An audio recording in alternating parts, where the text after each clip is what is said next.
வியாழக்கிழமையோட ஒரு ரொட்டீன் தான் பார்க்க போகிறீங்க. மதியம் லஞ்சு சமைச்சுக்கிட்டே உங்கள்கிட்ட சில விஷயங்கள் பேசலான்னு இருக்கேன். வீடியோவை ஃபுல்லாக பாருங்கள். யூஸ்ஃபுல்லான விஷயங்கள் நிறையா சொல்லியிருப்பேன். வீடியோ பிடிச்சிருந்தா லைக் பண்ணிக்கோங்க, ஷேர் பண்ணிக்கோங்க. கண்டிப்பாக நம்ம சேனலை சப்ஸ்கிரைப் பண்ண மறக்காதீங்க. நிறைய யூஸ்ஃபுல்லான கண்டென்ட் வந்துக்கிட்டே இருக்கும்.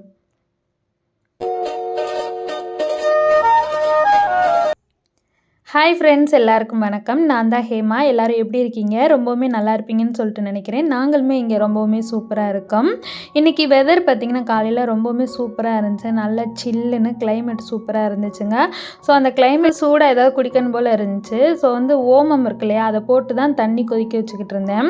நீங்கள் சமைச்சிக்கிட்டு இருக்கும்போது உங்களுக்கு ஏதாவது சூடாக குடிக்கணும்னு சொல்லிட்டு அதிகமாக டீ காஃபி குடிக்கிறத விட்டுட்டு இந்த மாதிரி ஜீரக தண்ணி, சோம்பு தண்ணி, ஓமம், மல்லி தண்ணி இந்த மாதிரி குடிங்க. லேடிஸ்க்கு ரொம்பவுமே நல்லது. ஃபஸ்ட்டு வந்து நான் அரிசியை வாஷ் பண்ணிவிட்டு சாப்பாடு தான் வச்சு விட்டேன். அது பாட்டில் வெந்துக்கிட்டே இருக்கட்டும். இன்றைக்கி என்ன லஞ்சு பிளான் பண்ணியிருக்கேன்னு பார்த்தீங்கன்னா, ஹஸ்பண்ட் வந்து வஞ்சரம் மீன் வந்து வாங்கிட்டு வந்தாங்க. ஸோ வஞ்சரம் வந்து ஃப்ரை பண்ணிவிட்டு அந்த எம்டி சாம்பார் மாதிரி வைப்போம் இல்லையா, வெறும் பருப்பு மட்டும் போட்டு அந்த மாதிரி ஒரு சாம்பார் தான் பண்ணலான்னு சொல்லிட்டு பிளான் பண்ணியிருந்தேன். என்றைக்குமே நீங்கள் வந்து சாம்பார் வைக்கும்போதும் சரி அல்லது தால் பண்ணும்போது இப்போ 2 கைப்பிடி அளவுக்கு வந்து நீங்கள் துவரம்பருப்பு எடுக்கிறீங்கன்னா அதில் 1 கைப்பிடி அளவுக்கு கண்டிப்பாக வந்து பாசிப்பருப்பு சேர்த்துக்கோங்க. ரொம்பவுமே டேஸ்ட் சூப்பராக அருமையாக இருக்கும். இனிமேல் இந்த மாதிரி பண்ணால் ட்ரை பண்ணி பாருங்கள். உங்கள்கிட்ட ஒரு விஷயம் பேசணும்னு சொல்லியிருந்தேன்னா, இன்றைக்கி எதை பற்றி பேசணும்னு பார்த்தீங்கன்னா, நம்மளுடைய சேமிப்பு தாங்க. நிறைய பேர் நம்மள்ட்ட என்ன சொல்லுவாங்கன்னா, இருக்கிறது ஒரு வாழ்க்கை, நல்லா அனுபவித்து வாழ்ந்துட்டு போகணும், சேமித்து என்ன பண்ண போகிறோம், இந்த கஞ்சத்தனம்லாம் பண்ணக்கூடாது அப்படின்ற மாதிரி சொல்லுவாங்க. ஃபஸ்ட்டு அந்த மாதிரி சொல்கிறவங்க அவங்க பின்னாடி போய் பார்த்திங்கன்னா அவ்வளோ சேமிப்பு வச்சுருப்பாங்க. ஆனால் நம்மளை வந்து டீமோட்டிவேட் பண்ணிக்கிட்டே இருப்பாங்க. இந்த தால்க்கு என்னென்ன சேர்க்குறோன்னு சொல்லி பார்த்திங்கன்னா, மஞ்சத்தூள், அதுக்கப்புறம் வந்து பெருங்காயத்தூள் சேர்த்துக்கலாம், கொஞ்சமாக உப்பு சேர்த்து நல்லா கொதிக்க விட்டுக்கலாம். நம்ம ஏற்கனவே வேக வச்சுக்கிட்டு இருந்தோம் இல்லையா அந்த ஓம தண்ணி, அதுவுமே வந்து நல்லா கொதித்து தண்ணியோட கலரை மாறிச்சு. ஸோ அதையுமே கொஞ்சம் குடிச்சிக்கிட்டே நம்மளுடைய வேலையை வந்து பார்த்துக்கிட்டே இருக்கலாம். ரொம்ப எனர்ஜியாக இருக்கும்.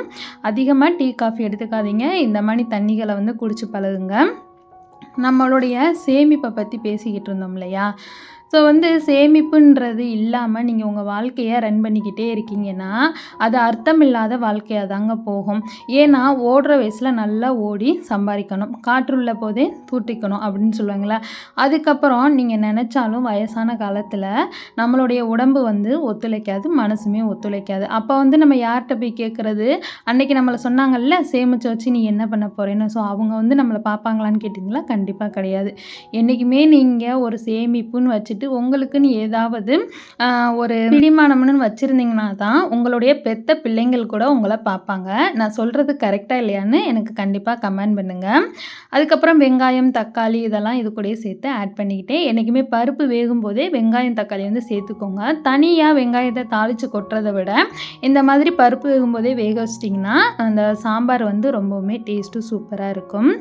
அதுக்கப்புறம் பார்த்திங்கன்னா, நம்ம பெத்த பிள்ளைங்க கூட நம்மகிட்ட சேமிப்பு இல்லைன்னா பார்க்க மாட்டாங்கன்னு சொல்லியிருந்தேன் இல்லையா. கண்டிப்பாக நம்மகிட்ட சொத்து ஏதாவது நம்மளுக்குன்னு ஒரு பிடிமானம் இருந்தால் தான் கண்டிப்பாக வந்து நம்ம அம்மாவை பார்க்கணும், நம்ம பேரம்பேத்திகள் கூட நம்ம பாட்டியை பார்க்கணும். கடைசி காலம் வர அந்த சொத்து சுகத்துக்காண்டியாவது அட்லீஸ்ட் வந்து நம்மளை பார்ப்பாங்க.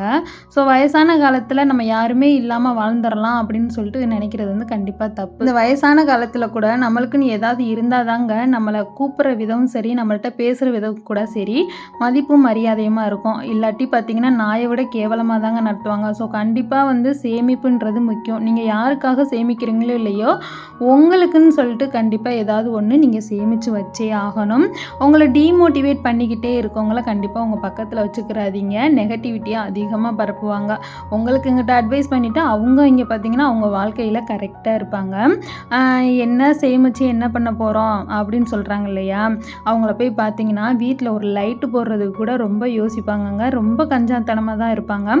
ஆனால் நம்மள்ட்ட என்ன சொல்லுவாங்க, நாங்கள்லாம் வாரத்துக்கு ஒரு தேட்டர் போவோம், வாரத்துக்கு ஒரு நாள் கண்டிப்பாக வந்து ஹோட்டலில் போய் சாப்பிடணும், ஹோட்டலில் சாப்பிட்டா தான் எங்களுக்கு மனசு திருப்தி, வெளியே போய் என்ஜாய் பண்ணணும், கண்டிப்பாக வந்து பிள்ளைங்களை வாரத்துக்கு ஒரு நாளாவது வெளியில் கூட்டிகிட்டு போகணும் அப்படின்லாம் சொல்லுவாங்க. ஸோ அதெல்லாம் கண்டிப்பாக வந்து ரொம்ப ரொம்ப தப்பு. அந்த மாதிரிலாம் நீங்களுமே பண்ணாதீங்க. இருக்கிற கொஞ்ச நெஞ்சா சம்பாதிக்கிற காசையும் வந்து நல்ல யூஸ்ஃபுல்லான விஷயத்தில் இன்வெஸ்ட் பண்ணுங்கள். சேமிக்க பழகிக்கோங்க. அதுதான் ரொம்பவுமே முக்கியம். ஏன்னா சம்பாதிக்கிறது எதுக்கு, பிற்காலத்தில் நமக்கு உதவுது கழுவுறதுக்காண்டி தான். ஓகே. அதுக்கப்புறம் வந்து மீன் வந்து இங்கே வந்து ஃப்ரோசன் ஃபிஷ் தான் கிடச்சிச்சு. ஸோ அதை தான் வாங்கிட்டு வந்திருந்தாங்க. நான் இந்த மாதிரி தாங்க கட் பண்ணுவேன். என்ன பண்ணுவேன்னா அந்த ரெக்கையெல்லாம் கட் பண்ணிவிட்டு கீழேருந்து பீஸ் போட்டு எடுத்துக்குவேன். அதுக்கப்புறம் அந்த வயிற்று பகுதியிட்ட அந்த குடல் கழிவுகள்லாம் இருக்கும் இல்லையா, அதுக்கப்புறம் நடுவில் கீரல் போட்டுக்கிட்டு அந்த இதை ஃபுல்லாக எல்லாம் வெளியே எடுத்துட்டோம்னா மீன் வந்து க்ளீன் ஆயிரும். அதுக்கப்புறம் உங்களுக்கு வந்து அந்த தலைப்பகுதி வேணும்னா வச்சுக்கலாம், இல்லைன்னா கட் பண்ணி எடுத்துக்கலாம். நான் இந்த மாதிரி தான் எப்போவுமே க்ளீன் பண்ணுவேன். எனக்கு ஊர்லலாம் மீன் கட் பண்ணி பழக்கம்லாம் இல்லைங்க. இங்கே வந்து தான் நான் இந்த மீனெல்லாம் கட் பண்ணவே பழகிக்கிட்டேன். வேறு வழி கிடையாது. அதுக்கப்புறம் நாங்கள் முன்னாடி சிங்கப்பூரில் இருந்தோம்னு சொல்லுவேன் இல்லையா, அப்போ அங்கேயுமே கட் பண்ணி ஹஸ்பண்ட் சொல்லி கொடுத்துருக்காங்க. ஸோ அது மாதிரியே கட் பண்ணிக்கிறேன். அதுக்கப்புறம் நல்லா பேக் பண்ணி எடுத்துக்கிட்டாச்சு. அதை என்ன பண்ணுவேன்னா ஃப்ரீசரில் போட்டு மூடி வச்சுருவேன். ஏன்னு கேட்டிங்கன்னா இங்கே வாரத்துக்கு ஒரு நாள் தான் வந்து குப்பை எடுப்பாங்க. நம்ம அப்படியே குப்பையில் போட்டோம்னா ரொம்ப ஸ்மெல் ஆயிரும்.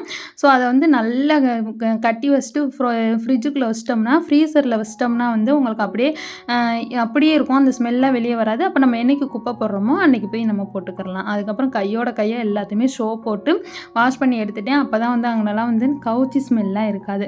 அதுக்கப்புறம் தாங்க குழம்பு மீன் பொரிக்கிற வேலையே நான் பார்த்தேன். எல்லாத்தையும் ஃபஸ்ட்டு க்ளீன் பண்ணி எடுத்துடணும். அப்போ தான் வந்து எனக்கு சமைக்கவே வந்து தோணும். ஸோ எல்லாத்தையும் ஃபஸ்ட்டு க்ளீன் பண்ணி எடுத்தாச்சு.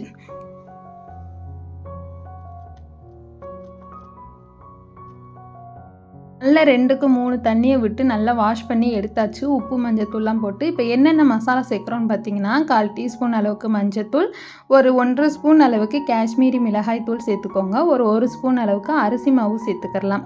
கொஞ்சமாக உப்பு சேர்த்துக்கோங்க. ரொம்ப உப்பு சேர்த்திங்கன்னா உப்பு கரிச்சிடும் இல்லையா. அதுக்கப்புறம் 2 ஸ்பூன் அளவுக்கு வந்து குழம்பு மிளகாய் தூள் வீட்டில் அரைச்சது வந்து சேர்த்துக்கோங்க. இது கூட வந்து 2 ஸ்பூன் அளவுக்கு இஞ்சி பூண்டு பேஸ்ட் வந்து சேர்த்துக்கலாம்.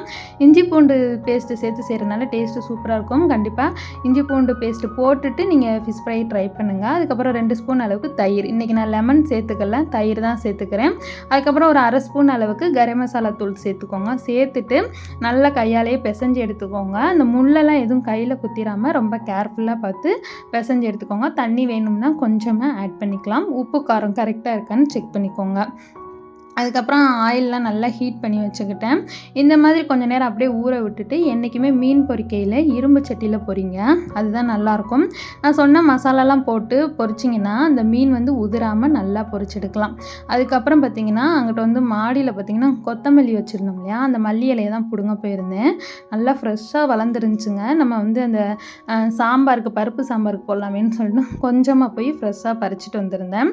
அதுக்கப்புறம் வந்து நல்லா மீன் பொரிக்கிறதுக்கான எண்ணெயுமே நல்லா காஞ்சி ரெடியாக இருந்துச்சு. ஒவ்வொரு ஃபிஷ்ஷாக நல்லா எடுத்து அடுப்பை ஸ்லோ ஃப்ளேமில் வச்சுக்கிட்டு பொரிச்சு எடுத்துக்கிட்டேன்.